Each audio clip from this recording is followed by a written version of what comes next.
All right, Joel, say good evening, let us begin. So we are picking up on Nun Dalam Base, 54b.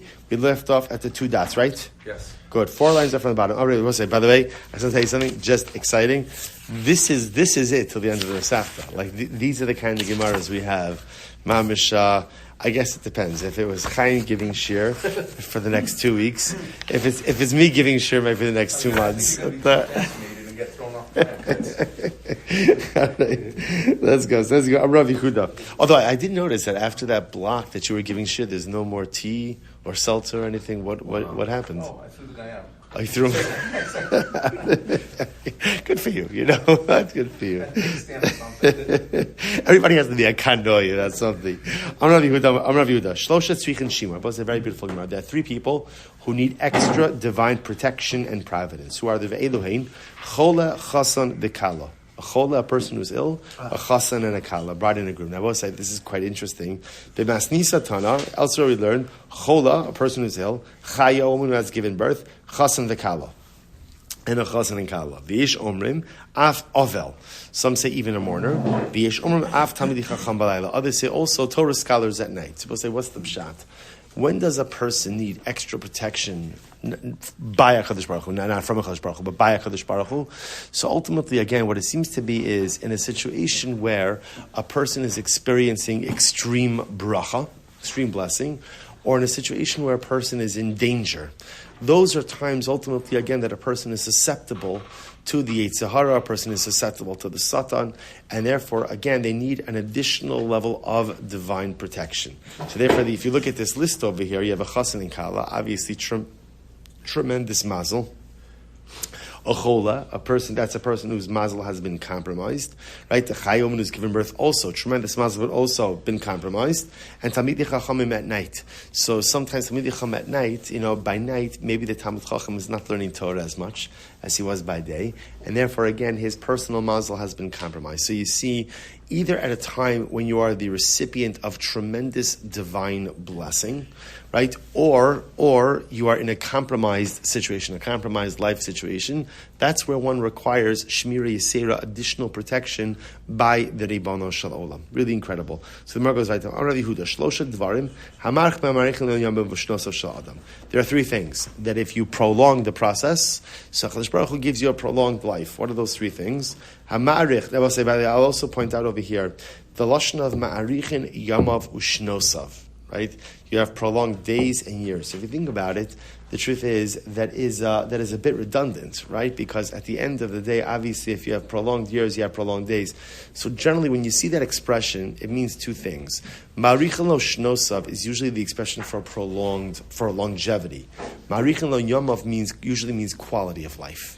Right, the person can live a very long life. It doesn't mean they have a good quality of life. I don't mean your health. I just mean the spiritual quality of your life. So therefore, again, the Gemara says there are 3 things where if a person does it, not only does he experience actual additional longevity, but ultimately the quality of his life is improved as well. What are those 3 things? Number one, hamarich b'tfilaso. It's beautiful. Person who davens for a long time. B'marich al shulchano. Person who takes his time during his meals. Now the Rashi, I was going to say Rashbam, but Rashi points out over here, what's ma'arich al shulchano shemitoch kach aniyim ba'im u'misparnesim. So this is beautiful, because if my meals go for a long time, then the poor know that if they need something to eat, they can come to my house. So that's the chos. So again, a person davens for a long time, you merit longevity and better quality of life. A person eats his meal for a long time, so again, he merits longevity and quality of life because he fulfills the mitzvah of tzedakah. A person who goes ahead and spends a long time in the bathroom. Okay, interesting. What's this? So remember again, Chazal placed an incredible emphasis on relieving yourself on a regular basis. That they felt, and it makes sense, that part of maintaining a healthy body is making sure that one is relieving themselves on an ongoing regular basis. So these are all things that improves the quality of life and longevity. So the Gemara says, 1 second, is spending a long time davening, is that a good thing? Top of Nun 55a. Anyone who davens for a long time, Uma'ayin ba. Rabbi say now, ma'ayin ba means they wait for their tefillah to be answered. Now Rashi says over here, Omer belibo sheis asa bakashaso, lefi sheispal bekavana. That a person says, you know what, for sure HaKadosh Baruch Hu is going to grant my request, because look at how much kavana I davened with. So the Gemara says, this is not good. Sof ba lidei chayiv lei. Such a person will come to heartbreak. Well, it's a very profound Gemara, right? Why does a person come to heartbreak? Because a lot of times HaKadosh Baruch Hu does not answer our tefillos the way we want it to be answered, right? The Rebbe Shalom hears all of our tefillos all of the time. And of course, HaKadosh Baruch Hu does answer our tefillos. He answers every tefillah, but he doesn't necessarily answer every tefillah the way I want it to be answered. So this is incredibly important. So the Gemara says over here, a person spends a long time davening, and literally again looks into the davening to make sure that his prayers are going to be answered. Such a person comes to heartbreak. Rabbi Yitzchak said, there are three things that cause a person's sins to be remembered. And what are the ve'eluhein? Kir natui. It's interesting, walking by a rickety wall. Kirnat literally means a leaning wall. So if you walk by a rickety wall, essentially what you're doing is you're tempting fate, right? And you're making it look like you have enough personal merit that don't worry, you're not worried about you're not worried about anything bad happening. Or if a person complains about his friend to HaKadosh Baruch Hu. So we'll say that's a pretty dangerous thing, right? Because if you're going to complain about another Jew to Hashem, then what? You better have your own affairs in order. Most of us don't have our own affairs in order. So if you're going to open up a case, so to speak, against another Jew, Beis Din Shema, the celestial court, will open up a case against you. Right? The Gemara says, so we'll say, so what's the point over here? We have a contradiction. Because before we said that spending a long time davening is a good thing. Here the Gemara says spending a long time davening actually sets you up for heartbreak. So which one is it? To which the Gemara says, Lo kashya, halo kashya, hadama'ayin ba, hadalo ma'ayin ba. So we'll say this is incredible. So it is good to daven for a long time. It's good to take your time davening, right? It's good to be able to daven at a proper pace of kavanah. What's problematic? When you daven with kavanah and you sit there and you wait for your tefillah to be fulfilled with the expectation that HaKadosh Baruch Hu is going to do exactly what you asked him to do. That's dangerous. That's dangerous, and that ultimately leads to heartbreak, right? And that leads to problematic situations. So the Gemara says, so what should you do? Let's say a person is davening, right? And understandably so, a person is waiting for Hashem to fulfill their request. So what should a person do in order to go ahead and avoid falling into this trap of waiting for their tefillos to be answered? So the Gemara says, Damafish berachami. Ultimately, again, spend a lot of time asking for divine compassion. So we'll say this is a really fascinating also insight into davening. Now, what is the proper way to daven? I daven. Obviously, when I daven, I ask for things. And when I ask for things, obviously, what's my hope? What's my hope? That I'm going to get it. But you don't wait around to see your tefillos answered. Instead, what you do is you daven, you do what you have to do, and then you go on and you live. You have to do, recognizing that whether HaKadosh Baruch Hu answers my tefillah the way that I'm asking for it or not, that's dependent on so many different things. Right? There are so many different variables in this world, so many different variables in life. So whether or not HaKadosh Baruch Hu actually ends up answering my tefillos, okay, that remains to be seen. That remains to be seen. How he answers it, if he answers it, when he answers it, all of that remains to be seen. My goal is daven, put in my avoda, and then move myself forward. So the Gemara goes right. We'll say first white line 55a, and a person who spends a lot of time at a meal. So the Gemara says such a person merits longevity and quality of life. Why? So we saw before, because this is very interesting. So if you're the kind of person who spends a long time at your su'udah, what's going to happen? The poor people will know that if they get hungry, who should they go to? They should go to you, because you're at your table. So therefore, again, you will have the mitzvah of tzedakah. The chsiv, the Bible is actually quite beautiful. The pasuk says, "V'mizbeach eitz shalosh amos gavoa." So the pasuk says that the mizbeach, the altar in the Beis Hamikdash, was 3 amos high. Uksiv vayedabra elai zeh hashulchan asher lifnei Hashem. And then the Navi says that Hashem spoke to me and he said, "This is the table." This referring to the mizbeach. This is the table before Hashem. Here's the problem. Not the problem, but interestingly enough, Pasach b'mizbeach v'siyem b'shulchan. So the pasuk started talking about the mizbeach, but then it ended off talking about a shulchan. So which one is it? Is it an altar or is it a table?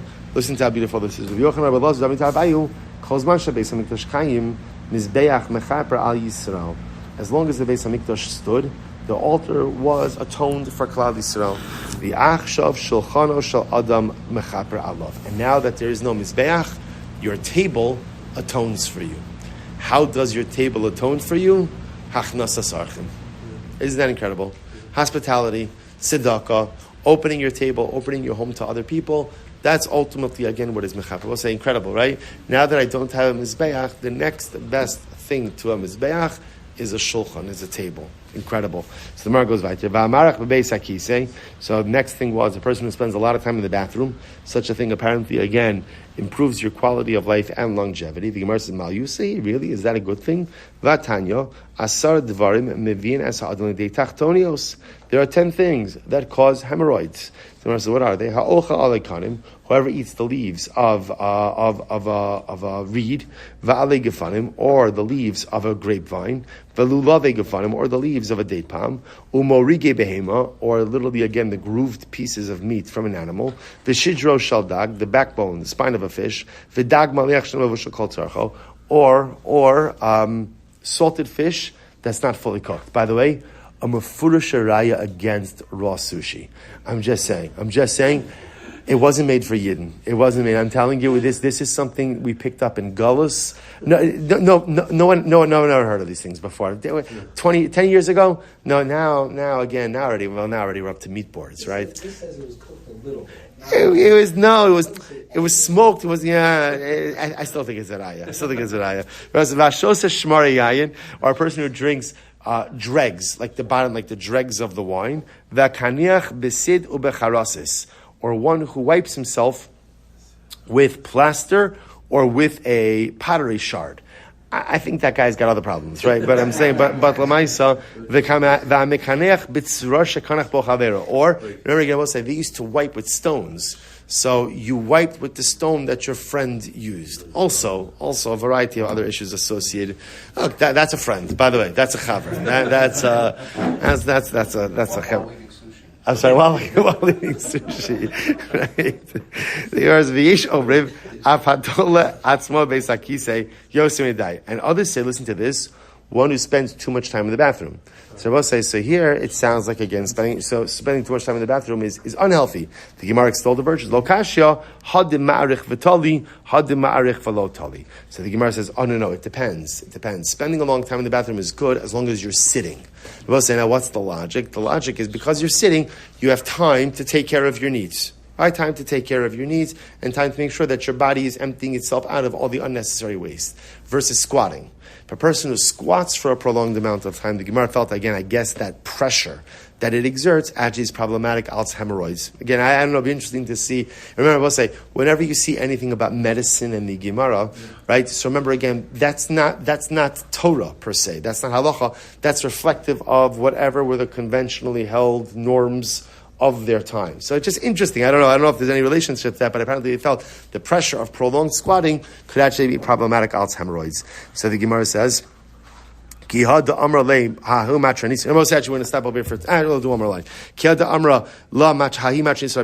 a certain Roman matron, it said Rabbi Yehuda, Rabbi Eloi,